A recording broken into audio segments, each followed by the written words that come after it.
আসসালামু আলাইকুম। আমি এখানে চিতই পিঠার গুলাটা গুলে নিয়েছি। দেখেন সুন্দর ঘন করে পিঠার গুলাটা আমি গুলে নিয়েছি। এখন আমি চুলাতে একটা লোহার ছোট্ট কড়াই বসিয়ে দিয়েছিলাম। কড়াইটা গরম হয়ে গেছে।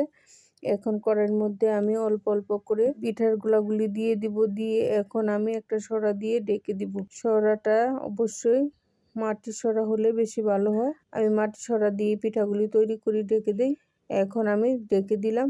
এখন এটার উপরে আমি আরেকটা সরা দিয়ে দিব। প্রয়োজন হলে ব্যবহার করব, তা না হলে আমি সরিয়ে ফেলবো। এখন আমি একটা সরা দিয়ে বানিয়েছি। দেখেন পিঠাটা বেশ সুন্দর হয়েছে, গুলো গালো হয়েছে, অনেক সুন্দরভাবে ফুলে গেছে পিঠাটা। দেখেন এই যে এরকম হয়েছে। এখন আমি আরেকটা পিঠা দিয়ে দিব। দিয়ে দিলাম আমি আরেকটা পিঠার গুলাটা দিয়ে এখন আমি আবারও সরা দিয়ে ডেকে দিব। এটা হলো সুমন্ত চু সরা।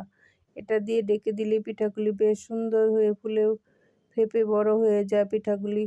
এখন আমি এইভাবে আরও একটা পিঠা দিয়ে দিলাম। দিয়ে এইভাবে সরা দিয়ে ডেকে দিলাম। ডেকে দিলেই ফুলে যায়।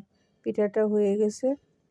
পিঠাটা আমি এখন গরুর মাংস দিয়ে পরিবেশন করব। এটা যে কোনো ভর্তা হলে বেশি ভালো হয়, কিন্তু আমাদের ঘরে ভর্তা দিয়ে বেশি একটা পছন্দ করে না, তাই গরুর মাংস দিয়েই পরিবেশন করা হবে। পিঠাটা ভালো লাগলে অবশ্যই লাইক কমেন্ট শেয়ার দিবেন।